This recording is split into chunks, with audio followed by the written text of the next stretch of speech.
My name is Brandon Johnson. My company is called Valence Group. We're a public safety grant writing firm. We focus mainly on fire and EMS agencies, but we do some work in special operations, hazmat, tactical EMS, law enforcement, that sort of thing. So what we're here to talk about today is we only have an hour, so it's pretty short time frame to really talk grants. But what I want to do today is just introduce you to sort of a new idea perhaps for you. Everybody knows about the big grant opportunities that are out there, but there are many, many other smaller opportunities that may be a good fit for you as well. So just sort of introduce you to some of those and some of that process. All right, some of the objectives for today: understand the grant writing process, identify 3 unique sources of grant funding, discuss some ways to strengthen your proposal, your application, and likewise we're going to talk about some of the things that actually hurt us and things you want to avoid, avoiding some pitfalls. Describe the differences between the government and foundation grants,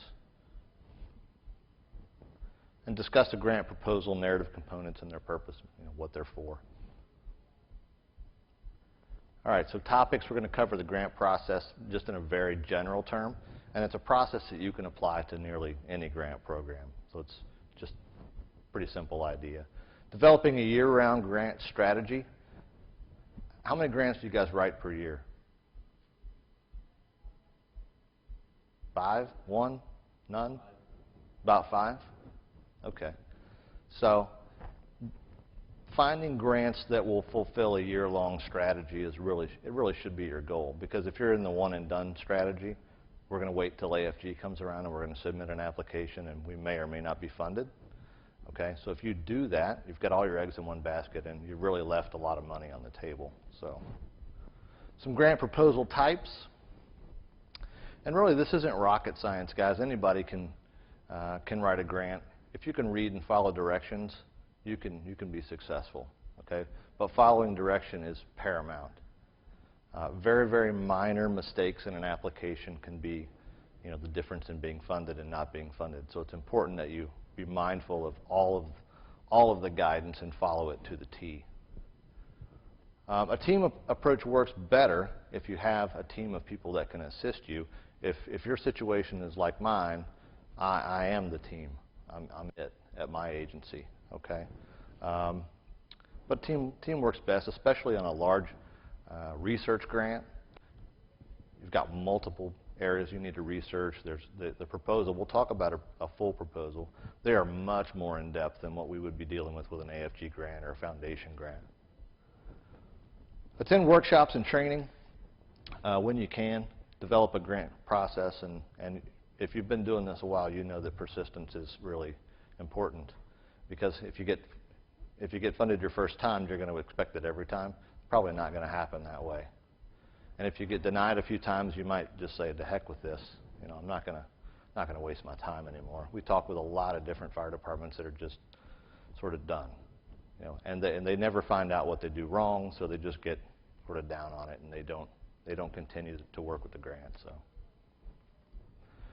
All right, that red one's a little tough to see, but essentially the grant process you can apply to any grant that you're looking at is you're identifying a project. And identifying a project, I would submit to you, is addressing some sort of a critical deficiency in your operation. Maybe it's equipment, or maybe it's training.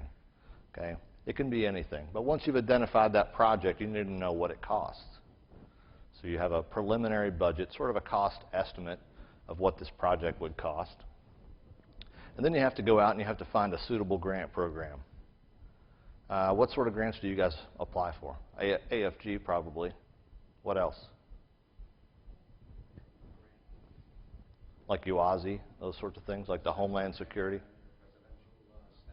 Okay. Local health? Okay. Hospital preparedness? Those sorts of things. You guys ever work with any private foundations at all? Occasionally? Okay. So once you locate a grant, you're going to do some research and determine what the application is. Is it a proposal? Is there an online application, a paper application? So you're going to research that and they're probably going to have some guidance documents that are going to provide you with all the information that you need to complete that application. From that point, you're going to start working on the application. I recommend that you read those guidance documents and the instructions 2 to 3 times before you ever start working on the application. Because if you're like me, I don't have a lot of extra time, and I want to jump right in and finish it. And inevitably, you're going to make a mistake by doing that. You're going to miss one word that changed the whole context of a paragraph in the guidance document, and you're going to mess it up. So be cognizant of that. Once you complete the application, it's a good idea to have a second set of eyes take a look at it, or a third. Once you've stared at something so long, you can't see your own mistakes any longer. So it's really, really important that you just have somebody give it a quick review. And if there is a narrative component, to make sure that you're concise and the flow is good and the message is being conveyed.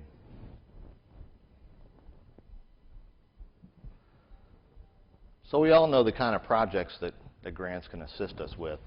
It could be apparatus, personal protective equipment, training, staffing. It goes on and on and on.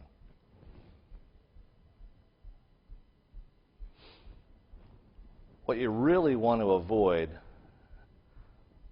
is the list to Santa Claus. And that is every giz widget that's for sale in every trade show. You know, everybody says, oh, that'd be great to have. We could write a grant for that.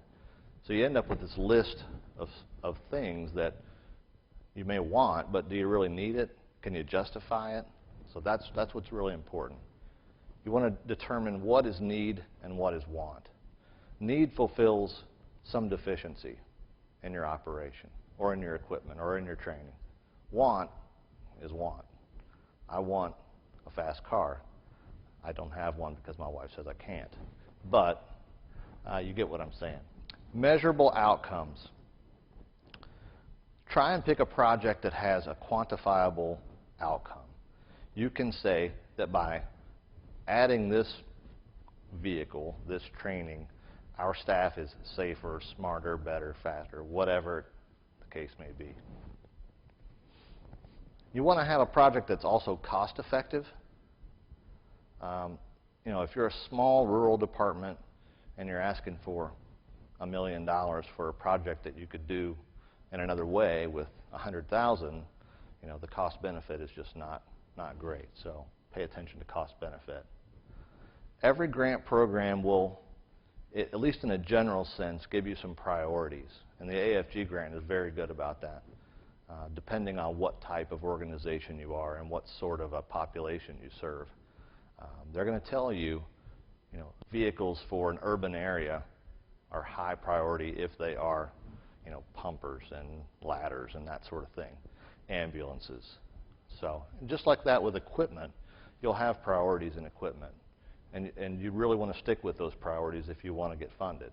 And the lower priority items, you're going to have a lot more to justify if they're not part of the priority.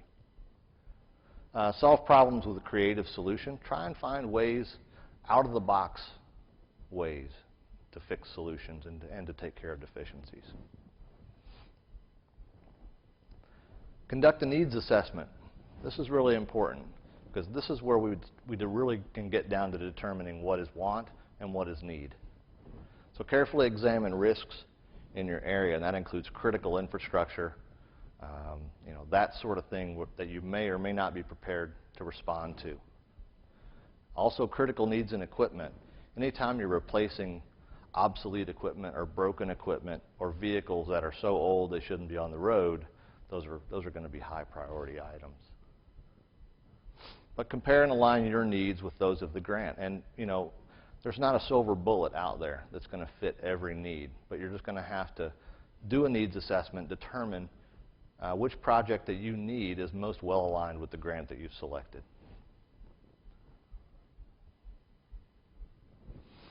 All right. This is important. Supplement versus supplant. The government programs all have what's called a non-supplanting clause. And supplanting is, I'm using Uncle Sam's money in place of my own that I could be spending, right? So That's a bad word as far as government grants go. So there's a statutory requirement that you use government grant dollars only when you don't have them. So it doesn't make sense that if you had $500,000 in your budget for new piece of fire apparatus that you would go ask Uncle Sam to pay for it. So that's the idea. On the foundation side, it's not statutory, but it's an ethical, it's an ethical thing. You don't want to go asking for money that you have. So just keep that in mind. So get organized. If you have a team, determine what their strengths and weaknesses are and allocate the jobs accordingly. Know the grant's priorities. Anytime you can cite OSHA, NFPA, any published research, anytime you can bring those to bear on your application, you're always good to do so. It really enhances your justification. Gather your demographics and statistics, and that can be your population, your run volume, your budget, your department budget, your median household income, census data, so you can use the U.S. Census Bureau for that. And your financial justification. The financial justification is, I know a couple were in the session earlier today, financial justification is where battles are won and lost. Okay? Anyone can write a request for a new truck or a new ambulance or a new Life Pack 15. That's simple. Where people fail is they don't justify their need, their financial need. So those that are going to do the best job at justifying their financial need are the people that are going to get funded year after year after year. Okay? Learn from your failures. Have you been turned down from AFG? Anybody? Or are you 100%? Yeah. So you get a letter in the mail or in your email box that says, hey, we're really sorry. Thanks so much for taking the time to send us an application this year. Unfortunately, your application wasn't funded, and here's sort of a general idea as to why. And it's something like, you didn't tell us enough about it, or we ran out of money. It's very general. There's nothing you could go back and learn from and fix it on your application. So small mistakes are often fatal. That's a good question. And since we're in D.C., I'll tell you a very quick story, and I won't get off topic, but I had a department in West Virginia 2 years ago, very small rural agency. They were fighting fire in Carhartt jackets and old telephone company helmets. I mean, really, really bad situation. So we said, sure, we'll help you guys out. So we looked at their application from the previous year, and we thought, well, it's a little lacking in most areas, so we'll spruce it up and see what we can do. So we put together what I thought was a stellar application, denied immediately almost, which didn't make sense. So went back, checked through it again. Still, we thought it's a great application. So we contacted FEMA, and they told us they don't share scoring information for the AFG program because it's protected by the Patriot Act. So I submitted through Congress a Freedom of Information Act request, which was also denied for the same reason. So to answer your question, no. They will not willfully share that information with you. So the most common reason, and there are a lot of reasons, smaller reasons, but the main reason is you missed something. You didn't follow the directions. You got off course somewhere, and you made a small error, but that error caused you not to be funded. So the top 5 reasons why we fail is, the first one is you didn't follow the directions, dummy. You just didn't. You made a miscalculation somewhere. Your project was poorly or not aligned with the priorities of the grant program. You asked for something that they didn't want to fund, or you didn't justify it well enough. Financial need poorly articulated. As far as the justification goes, this is probably number 1. You didn't justify the spend. Okay? You told them you needed the money. You told them you were broke, but you didn't tell them why you were broke. Tell me some factors negatively influencing your budget. Why can't you make this procurement with your budget?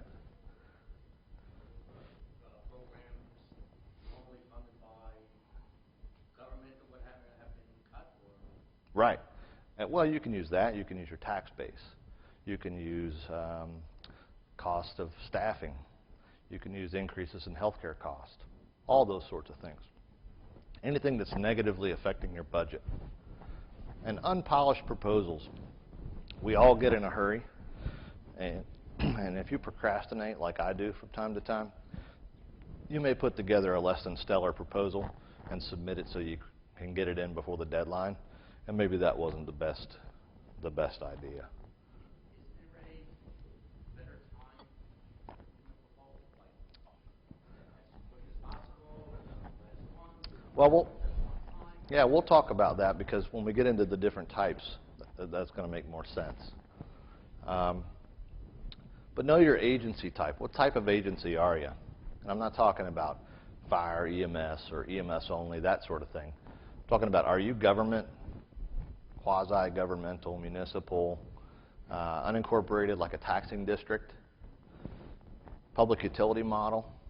Public utility model is when a private company, usually a for-profit, not necessarily, but most often is when you have an AMR or someone like that that comes in under contract and provides service to a city, a county, a district, what have you. Okay? And what's important to remember there is we've worked with several ambulance companies that say, hey, we provide, you know, ambulance service for the city of ABC under contract, so we should be eligible. Well, no. You don't inherit the eligibility of the city. You're still a for-profit corporation, so you're still not eligible. For-profits, anybody work for a for-profit EMS service? Really tough to find money. Really, really tough going there. So, also hospital-based EMS services, very, very difficult as well, unless they're run as a 501c3 nonprofit on the side, and they're not actually connected, receive no material support from the hospital. So, and then tribal and faith-based organizations.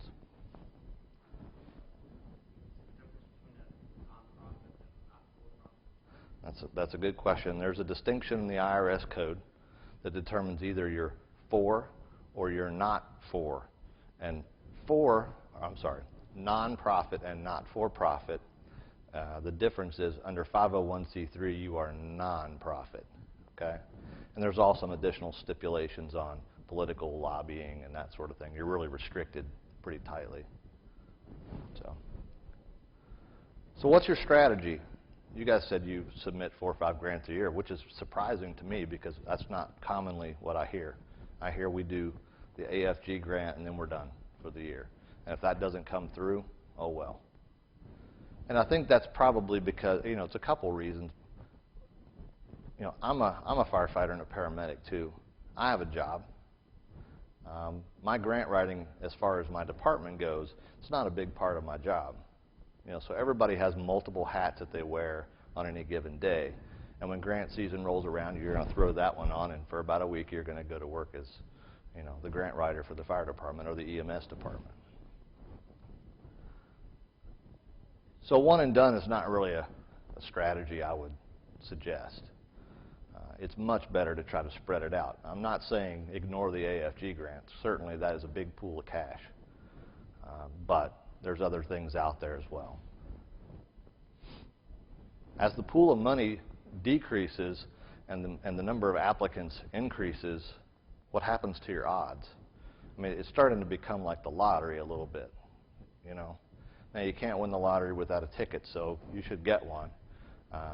But just spread it around a little bit. Diversify your grant program with other options. So we already know about the federal sources, and you guys have said that you've applied at some state grants. There are quite a few states that have fire and EMS funding mechanisms, grant programs, if you will. But don't forget about your local, the small civic organizations, your Kiwanis clubs, and all those sorts of organizations, because they can really help. They may not fund a new ambulance or a new Life Pack 15, but they might help you make the match or a portion of the cash match if it's required. So, you know, you can use them in that way. The corporate and foundation grants are really synonymous. They're really one and the same. It's just their origin that's different. The corporate foundations, obviously, they come from business. So that's your Firehouse Subs Foundation.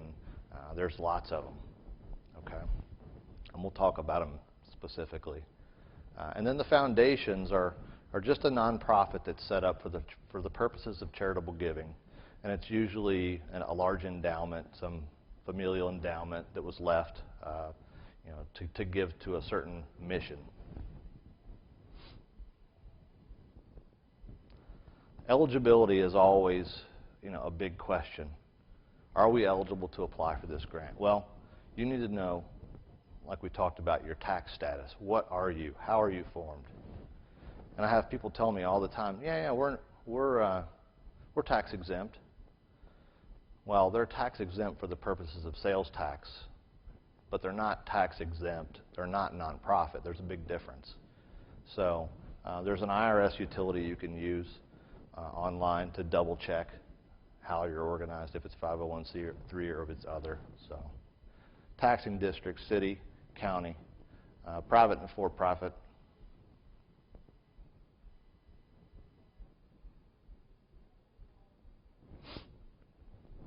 All right, so just a quick review of the AFG program. Anyone in here not applied for AFG? Okay, so the AFG program is really, it's one big block of funding that gets divided up into 3 different grants. The first of which is the Assistance to Firefighters grant. Okay, now that's where you are looking to fund operations and safety, vehicles, and regional applications. Every year, you have 3 applications that are available to you, and you should use all 3. All right? One does not affect the other. The scores don't commingle. And so you have the operations and safety grant. That's for your PPE, your EMS equipment, all of that sort of stuff. Then you have the vehicle acquisition application, which speaks for itself. And then a third application is the regional grant. And the regional grant is meant for projects that you would bring in mutual aid partners in a geographically contiguous area. And you would say, hey, we're going to solve whatever it is, this huge problem. Maybe it's communications. Maybe it's standardization of fire hose so that when you go, you have interoperability, you guys can work together, whatever. But it solves a problem that's common amongst the group of departments that you work with. So it's a really great way to get something like that taken care of. And likewise, it doesn't create competition. So there's no reason for Department A, Department B, Department C, who happen to be working together all the time, to submit 3 different applications which are competing against themselves for the same thing. So the regional application is great for that. The SAFER grant, that's a staffing and recruitment grant. Has anybody been funded from that? Yeah? So there's some stipulations, and they change all the time, and then they waive them, and then they bring them back, and they change the rules all the time. But there's that this grant is for staffing and recruitment, especially those that have been laid off and getting people back to work.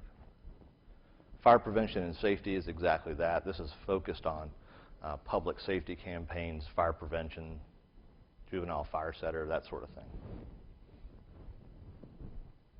So that's AFG.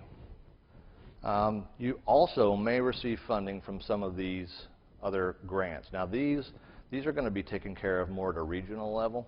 So you may receive funding from them, but it's not a grant that you're going to go apply for.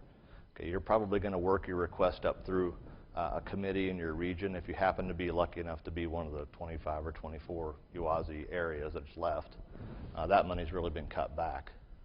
But that's part of the Homeland Security Grant Program. So the Homeland Security Grant Program gets broken down into smaller bits as well. And that's the UASI grant, the State Homeland Security Grant, and Operation Stone Garden, which is a border protection program. So it's like regional counterterrorism task force? Yeah, you know, they set them up different in every state. Like ours is broken up into 8 task forces. Yeah, probably so. And each state and each region, UASI region, they administer those funds a little bit differently. But usually there's a committee of high-level EM officials, fire, public health. It's all law enforcement, huh? Oh, yeah. You have a phone, they can take care of it. And they can communicate about it. And they can get there. Right. But don't be hurt while you're there. Yeah. I feel your pain. So these grants you may have some trickle-down funding from, but these aren't ones that you're going to go seeking to apply. And just know that if you have a project that you say, hey, I want to, and first of all, know that your region has to receive this funding. So if you're a major metropolitan area, more than likely you're getting some UASI money and some port security money maybe. So you're going to work your project up the chain, and it's going to make it to that group, and they're going to say, nope, we got to buy 15 COP MDTs, and sorry, you can't do it this year, maybe next year. But just know that there are some additional criteria, some qualifying criteria for anything that you want to purchase with those monies. And essentially, it has to be on what's called the AEL, or the Authorized Equipment List. The AEL is published by FEMA, and its purpose is to categorize equipment, and it's that list that determines a particular equipment's allowability for the grant. So you won't find a LifePak 15 on there, but you will find a 12-lead defib. So it's a generic category of equipment rather than brand. And that's the function of the AEL. On the other side, you have a mirror image of the AEL called the Standardized Equipment List. And the Standardized Equipment List is published by the IAB, or the Interagency Board for Equipment Interoperability. And this is really more focused on minimum requirements for responses to WMD events. Anybody visited the Responder Knowledge Base website?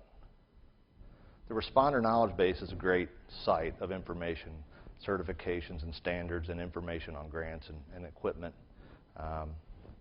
They've recently really gutted that site and changed it. The AEL, the equipment list, the Authorized Equipment List, and the Standardized Equipment List used to reside on that site. Since they've changed it, they've changed two sites.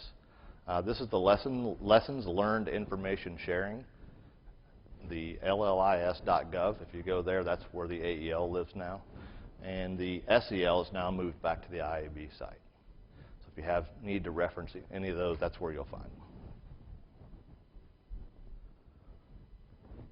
All right, so state and local grants. They really vary. At last count, there are 32 states that have some form of assistance for fire and EMS agencies, so that's pretty good. Equipment and training are almost nearly a priority in almost all cases, one or the other or both. And then don't forget about your local civic organizations. So this is really where we're going to take another path, something maybe a little bit different than you're used to. Foundation grants have traditionally been underutilized by fire and EMS, and it's because you don't think of it, you don't really have access to a database where you can easily find them. But there are about 100,000 U.S. foundations. And last year, according to Giving USA, which is a philanthropic study that's done by the University of Indiana, $41 billion, billion with a B. Now, that's not in our industry. That's in the U.S. as a whole, and not all of that money is focused in areas that would fund fire and EMS projects. But needless to say, there's a lot of money to be had in foundations. Most require minimal documentation, and we're going to talk about the initial approach to a private foundation and what that application or proposal might look like. The good news about this is there's not a 30-day window like the AFG grant. They're typically open year-round, and some of them have stipulations. Must be submitted prior to this date every quarter. Typically, these are run by boards that will meet quarterly and make those funding determinations quarterly as well. So it's a quick turnaround. In my experience, you submit it in January. By the end of the first quarter, you have an answer if you're going to be funded or not. Awards vary, from small up to, maybe a couple $100,000. It just really depends on what it is you're seeking. So some foundation types. There's the community or the local foundations. And these are set up to really fund community type projects. okay? Then you have the family or the private foundations, and those are the large endowment like the Bill and Melinda Gates Foundation. Those where you've got somebody with entirely too much money that just needs to give some away. So they set up a foundation and they choose a mission and what areas they're going to give to and that kind of thing. And then you have the corporate foundations. And these are formed by businesses and corporations that make a lot of money and they want to give back to the community. All right?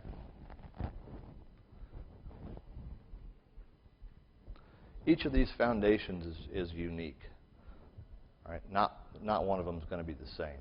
And when you do research to try to find a foundation to submit to, what you're going to find is it would be odd to find one that says we fund paramedics and ambulance services. But what you're going to do is you're going to use keywords like public safety, law enforcement, disaster response, that sort of thing.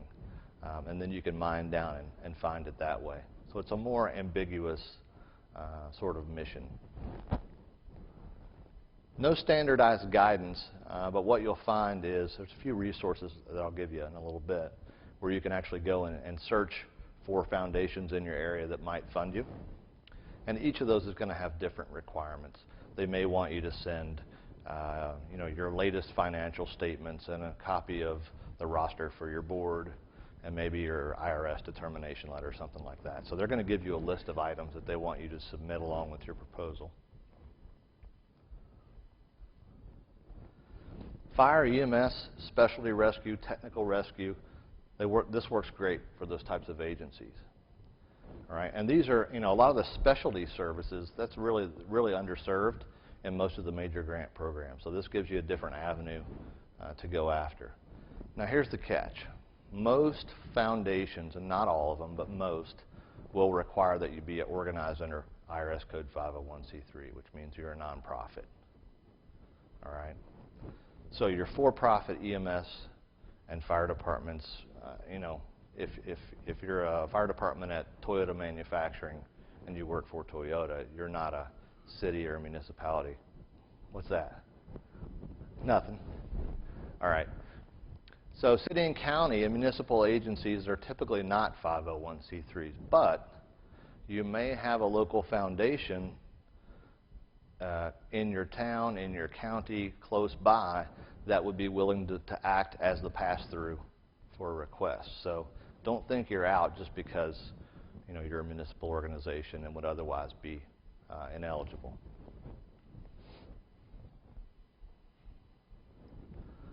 Like I said, there's over 100,000 foundations in the United States. Charitable giving to organizations, now this is not what they gave away, this is what they took in 2013, was $298 billion. That is a pile of cash. They gave away 14% of that, which is pretty typical. These foundations are able to give money away because they're making money in the stock market and that sort of thing with investments of that endowment. So you can imagine when the stock market was in the tank and the economy was not doing so well, foundation giving also went down because they didn't want to, they can't dig into that initial endowment. So, but $14 billion in categories where fire and EMS would be requesting it. So that's public safety, human services, you name it. Okay. Well, and I'll give you some ideas on keywords to search. Some corporate grants that are out there, and these are just a few. They go on and on and on. Fireman's Fund. Anybody had success with that one? It's a pretty big deal. Globe has a gear grant for departments that really need gear but can't afford it. State Farm, FM Global, Leary Firefighters, which was Dennis Leary, and the Jeremiah Lucy grant program, Home Depot, Georgia Pacific, the list goes on and on and on. Firehouse Subs. Anybody from the South? Georgia, Florida. Where are you at again? Do you really? Yeah, they're really branching out. These guys, two firefighters started Firehouse Subs, and they do a lot of giving back to the community. to their local fire department. So if you do have a firehouse subs in your district or in your mutual aid district, there's a good chance you could get something funded pretty easy. And it's literally a 2-page online application that takes about 5 minutes, no time at all. So it's good publicity for them, and it's good publicity for you, and everybody wins. All right. As far as research goes on the foundation side, you can use the old Google machine and try it that way, but it's pretty difficult.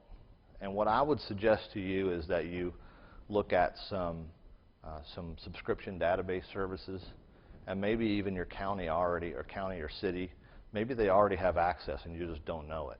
So ask the question, do we have access to any of these databases? The first one's free. That's FEMA.gov/grants. Those are all your FEMA DHS grants. And then there's grants.gov. That's all of the grant programs that the federal government has going on. eCivis, this is a subscription. We subscribe to it. It's really, really good, and the information is super, super fresh. So if you really want good information about state, local, and foundations all in one database, eCivis is a great one to pick up on. A competitor product is Big Database Online, or Big Online. It's a product of a company called Metasoft. Theirs also addresses state, local, and foundation, and I haven't used it, but from what I hear, it's pretty good. Yeah, and it's a subscription as well. But it could be, if you have a state chiefs association or something like that, this could be a group purchase, and then everybody has some level of access to it. So it's really worth the spend. For 2 years on eCivis, it's about $10K. Yeah, it's pretty expensive.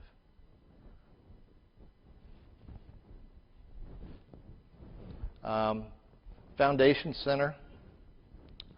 The Foundation Center is cheap when compared to Big Online or some of the others. Foundation Center runs about $600 a year, which will pay for itself the first time you are awarded. So if you're looking at foundations only, I would say the Foundation Center is probably your best money, where you're going to get your best bang for your buck. All right? There are over 100,000 foundations within that database, and it's very, very detailed information. You have access to their tax filings from every year. So you can go back for the last 5 years and see where all their money went, who they awarded grants to, what the purpose of the grant was. Do they have a search engine? They do. They do. And generally, what I do is I'll use a keyword search. I'll start with the obvious. I'll start with like fire department, EMS, paramedic, that sort of thing. And if that doesn't pull up what I want, I'll dig down a little deeper. I'll do health and human services, health, disaster response. You can, all sorts of keywords you can throw in there. FireGrantsHelp.com and EMSGrantsHelp.com. These are two websites that were started, I don't know, 8 or 9 years ago. They're free. They're all sponsored by different corporations, many of which are represented in the trade show hall today. So those are really good sites. They're free sites if you're looking for state fire and EMS grant opportunities. You can find them there. There's actually a U.S. map. You can click on your state, and it'll open up any opportunities that they have, in their database. So that's a good one, and that doesn't cost anything.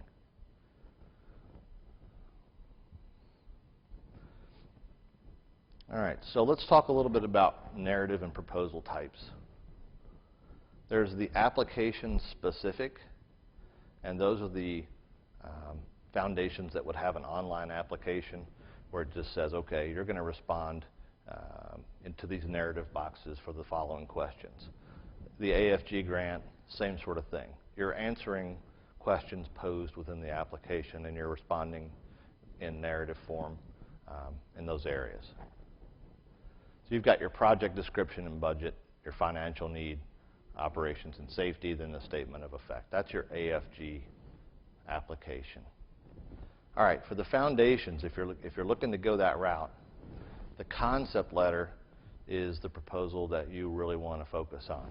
And the concept letter is simply a 1 to 2, 3 pages max if you have to include an additional budget page.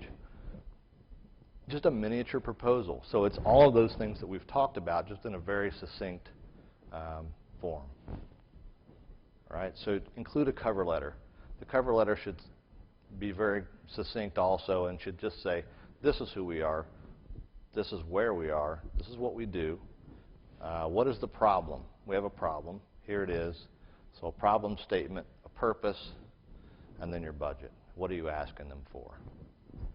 Whenever you can couple multiple foundations together, you'll increase your likelihood of being funded.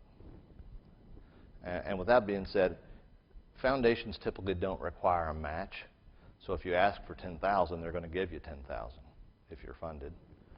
But if you have $1,000 you can put towards that project, it's always a good idea to say, listen, we only have $1,000. That's all we have to put towards the project. But we would, if funded, we would be glad to put some skin in the game.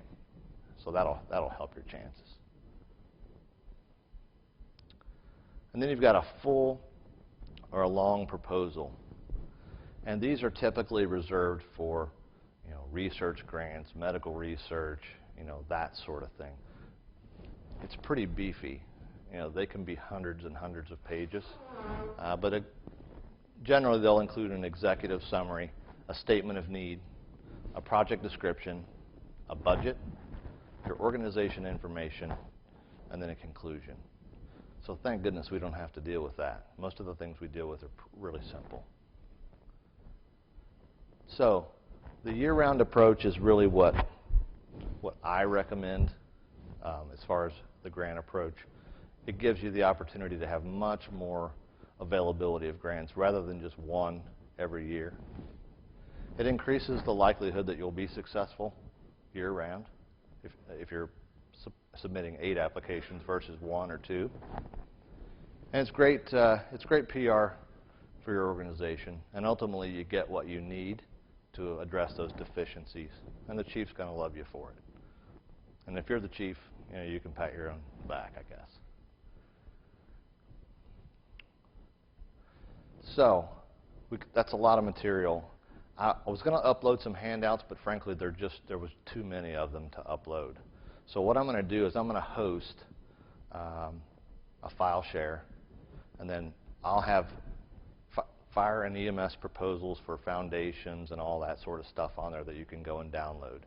I'll also have links and handouts for all of those research databases that we talked about.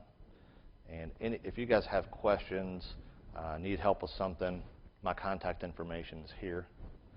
I do have a few business cards left if you need one. And just give us a call if we can help you in any way. And good luck. Thanks for being here today.